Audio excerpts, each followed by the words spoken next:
Everyone. तो आज हम करेंगे NCERT class 10 maths exercise 3.2 question number 3। Question number 3 का पार्ट 1 एंड 2 हम ऑलरेडी कर चुके हैं। अगर आपने नहीं देखा है तो आप प्रीवियस वीडियोस को चेकआउट कर सकते हैं। थर्ड पार्ट आज हम करने जा रहे हैं। क्वेश्चन नंबर 3 में हमें एक्चुअली करना क्या है, कुछ स्टेटमेंट्स गिवन होंगी, वहां से हमें पहले इक्वेशंस बनानी है और फिर उन इक्वेशन को सॉल्व करके सॉल्यूशन भी निकालना है।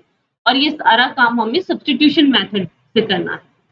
तो चलिए रीड करते हैं। The coach of a cricket team by 7 bats and 6 balls for ₹3,800। एक कोच है क्रिकेट टीम के जो 7 बैट्स एंड 6 बॉल्स 3,800 रुपीज में खरीदते हैं।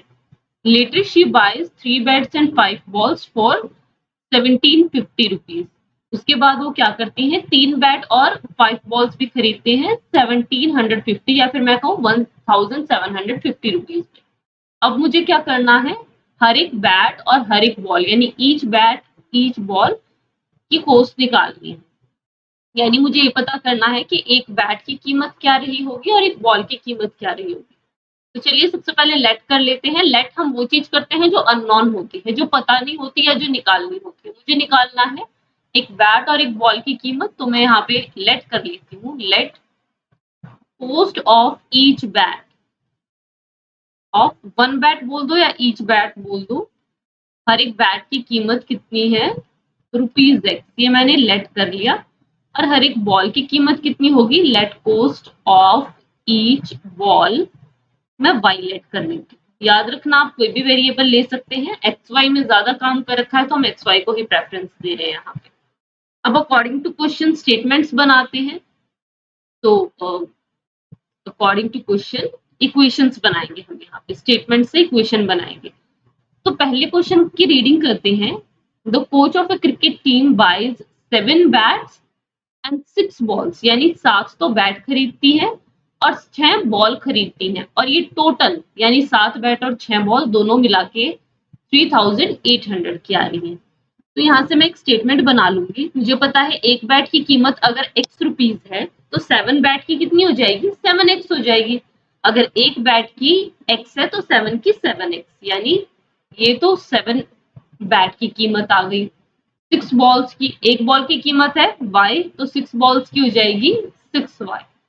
और इन दोनों को मिला दे तो टोटल उसका कितना खर्चा हुआ होगा, 3800। ये तो है 7 बैट और 6 बॉल मिला के 3800 क्या है।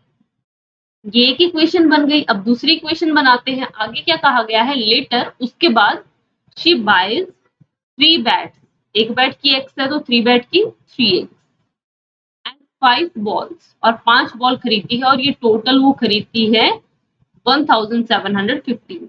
एक बॉल की x है तो 5 बॉल की, सॉरी एक बॉल की y है तो 5 बॉल की 5y, और टोटल हो गया 1750। ये मैंने क्वेश्चन के अकॉर्डिंगली स्टेटमेंट रीड आउट करती गई और इक्वेशन बनाती गई। अब एक इक्वेशन को बोलो 1 और दूसरे को 2।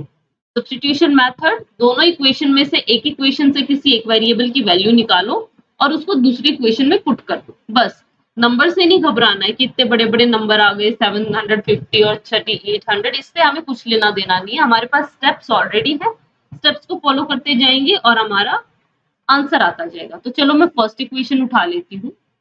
यहाँ पे मैं एक काम करती हूँ, y की वैल्यू निकाल के दूसरी इक्वेशन में पुट कर दूंगी। आप x की निकाल लो, इससे कुछ फर्क नहीं पड़ता। हम x की निकालते जा रहे थे तो फॉर ए चेंज में यहाँ पे y की निकाल देती हूँ, ताकि आपको ये रहे कि हम हर बार बोलते तो है किसी भी की निकालो और x की निकाल के बैठ जाते हैं। तो इस बार मैं y की वैल्यू निकाल देती हूँ। 6y as it is 3800। अब 7x अगर प्लस में था दूसरी तरफ जाके माइनस। मुझे y की वैल्यू निकालनी है ना कि 6y की, तो y निकालते हैं और 6 को दूसरी तरफ ले जाएंगे। अब y इधर मल्टीप्लाई में था तो दूसरी तरफ जाके डिवाइड, होल के डिवाइड में जाएगा। तो इक्वेशन 1 से y की वैल्यू निकाली। नेक्स्ट स्टेप क्या होता है सब्स्टिट्यूशन में, इस y की वैल्यू को इक्वेशन 2 में पुट करना है ना। एक इक्वेशन से वैल्यू निकालो और उस वैल्यू को सब्स्टिट्यूट कर दो दूसरे वाली इक्वेशन में। तो चलिए putting value of y in equation 2, मैं अब क्या करती हूँ, y की वैल्यू पुट कर दूंगी सेकंड इक्वेशन में। Putting value of y in equation 2। तो चलिए पुट करते हैं 3x as it is, 5 as it is, y की जगह पे अब क्या रखा जाएगा, ये सब्स्टिट्यूट कर देंगे y की जगह पे 3800 minus 7x by 6 is equal to 1750। मैंने कुछ नहीं किया है, y की वैल्यू को सिंपली यहाँ पे पुट किया है। चलिए आगे सॉल्व करते हैं। अभी अब होगा 3x एज इट इज रहेगा, 3x पे कोई फर्क नहीं आने वाला है। अब 5 जो है वो 3800 से भी मल्टीप्लाई होगा और 5 जो है आगे 7x से भी मल्टीप्लाई होगा। नीचे का 6 आप चाहें तो ले सकते हैं, तो मैं एक काम करती हूँ 6 को अलग अलग ले लेती हूँ और अब इसको सॉल्व करती हूँ। 5 को मैं मल्टीप्लाई करूंगी 3800 बाय 6 से, है ना, ऐसा हम कर सकते हैं। इधर माइनस में 5 को मल्टीप्लाई करते हैं 7x बाय 6 से। आप चाहते तो नॉर्मली 5 को कर लेते और फिर हम पूरा एलसीएम लेके भी कर सकते थे, उससे कुछ फर्क नहीं पड़ता, सेम ही चीजें आनी है। 3x as it is, plus में कुछ कट रहा है तो काट देते हैं, तो काट के देख लेते हैं। ये आई थिंक 2 के टेबल पे कट रहा है। 1900, 19 5 जा 95 होता है, 2 0 एज इट इज आ जाएंगी बाय 3 माइनस में 35x bye 6 is equal to 1750। अब एक काम करते हैं, x वाली टर्म को लेफ्ट हैंड रखते हैं और बाकी टर्म्स को दूसरी तरफ शिफ्ट कर देते हैं। तो यहाँ से हो जाएगा 3x माइनस 35x बाय 6। हम सिंपल स्टेप्स को फॉलो कर रहे हैं। अब इसको चेंज करने का प्रोसेस थोड़ा बहुत अलग हो सकता है। जैसे आप कहें कि मैम हम यहीं से 6 का एलसीएम लेके खत्म करते हैं 6 को, वो भी आपकी मर्जी है। जैसे मैंने अलग अलग कर लिया वैसे कर दे तो भी आपकी मर्जी है, इससे ज्यादा कुछ क्वेश्चन की लेंथ पे फर्क पड़ता नहीं। अब ये 9500 बाय 3 प्लस में था, उधर जाके माइनस में। अब देखो लेफ्ट हैंड साइड x की टर्म रह गई, right hand side without variable terms रह गई। अब इनको भी सॉल्व कर लेते हैं। अभी सिर्फ सॉल्यूशन हो रहा है, प्लस माइनस मल्टीप्लाई डिवाइड चलेगा और कुछ नहीं चलेगा। अब मैं काम करती हूँ, यहाँ पे 6 एलसीएम ले लेती हूँ। 3 के नीचे कुछ भी नहीं था तो 1, 6 को 1 से डिवाइड करेंगे 6, 6 3 जा 18, 18x माइनस 35x। दूसरी तरफ आई थिंक 3 आ जाएगा एलसीएम, के नीचे कुछ नहीं है तो 1, 3 एलसीएम आ गया। 3 को 1 से डिवाइड करेंगे आएगा 3 और 3 को अगर मैं 1750 से मल्टीप्लाई करूंगी तो 0 एज इट इज, 3 5 जा 15, 5 1, 3 7 जा 21 एंड 1 2, 1 गया, 3 1 जा 3 and that is 4 and 5, sorry 2 जाएगा उस टाइम कैरी, 5250 माइनस 9500। ठीक है, अभी 18 में से 35 गए तो आएगा 17, 18 में से 35 जाएंगे तो कितना आएगा, 17 आएगा। साइन बड़े का आता है, प्लस माइनस माइनस होता है, साइन बड़े का आएगा तो 35 बड़ा है, 35 के आगे माइनस का साइन है। बाय में 6 है,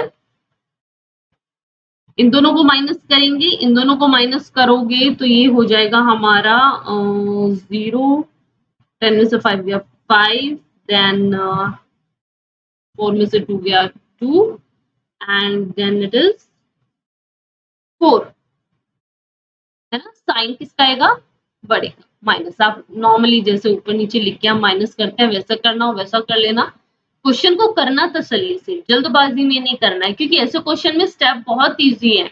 2 इक्वेशन बनाओ, वैल्यू निकालो एक से वेरिएबल की, दूसरे में पुट करो, इसमें गलती नहीं होती है। गलती हम कहाँ करते हैं, ये जो छोटे छोटे प्लस माइनस मल्टीप्लाई डिवाइड है ना, गलती यहीं पे हो जाती है। बड़े बड़े स्टेप इजीली कर देंगे, छोटे छोटे प्लस माइनस में गड़बड़ हो जाएगी। अब मैं एक काम करती हूँ, दोनों तरफ माइनस से कैंसिल कर सकती हूँ। ठीक है, 6 दूसरी तरफ चला जाएगा तो 17x is equal to 4250 by 3 multiply 6, divide में था ना उधर जाके मल्टीप्लाई में, 3 से कट हो जाएगा तो 17x की वैल्यू 0, 2 5 जा 10, 0 1 कैरी, 2 2 जा 4 एंड 1 5 एंड 8, 2 4 जा 8। x की वैल्यू निकालनी है 8500, 17 मल्टीप्लाई में था, इधर आके डिवाइड में, 17 5 जा 85, ये तो हमें पता ही है, 17 के टेबल में 5 पे आता है 85, तो 5 और 2 0 एज इट इज। तो यहाँ से x की वैल्यू निकल के आ गई 500। ठीक है, x की वैल्यू आ गई 500। अब मैं y की भी वैल्यू निकाल लेती हूँ, लेकिन मुझे तो पता है y की वैल्यू मैंने क्या ली थी, देखो ऊपर y की वैल्यू हमने निकाली थी, y क्या था 3800 माइनस 7x बाई 6, यही है ना y, 3800 माइनस 7x बाई 6। तो हम ये लिखेंगे बट वी नो, लेकिन हम तो जानते हैं, but we know y is equal to 3800 minus 7x by 6। तो यहाँ पे काम करो, x को सब्स्टिट्यूट कर दो, ये जो x की वैल्यू आई है इसको इस इक्वेशन में हम पुट कर देंगे। तो चलिए करते हैं, y हो जाएगा 3800 माइनस 7 मल्टीप्लाई x की वैल्यू 500 बाई 6, 3800 माइनस 7 5 जा 35, 2 0 एज इट इज बाई 6। 3800 में से 3500 जाएगा, पीछे के जीरो छोड़ो, 38 में से 35 जाएगा, 300 बच जाएगा, 3 बच जाएगा, 2 जीरो हम बाद में लगा देंगे, तो यह जाएगा 300 बाई 6। अब 6 के टेबल पे कट करेंगे, 6 1 जा 6 5 जा 30 और ये एक जीरो एज इट इज, तो y की वैल्यू आ गई 50। तो यहाँ से मेरे पास x की वैल्यू आ गई 500 और y की वैल्यू क्या आ गई 50, यानी कि cost of one bat is 500 and cost of one ball is 50। तो ये था क्वेश्चन नंबर 3 का थर्ड पार्ट। आई होप आपको अच्छे से क्लियर हो गया होगा। बाकी के जो पार्ट्स हैं वो हम आगे की वीडियो में करेंगे। तो ये हमने किया था question number 3 part 3। Thank you.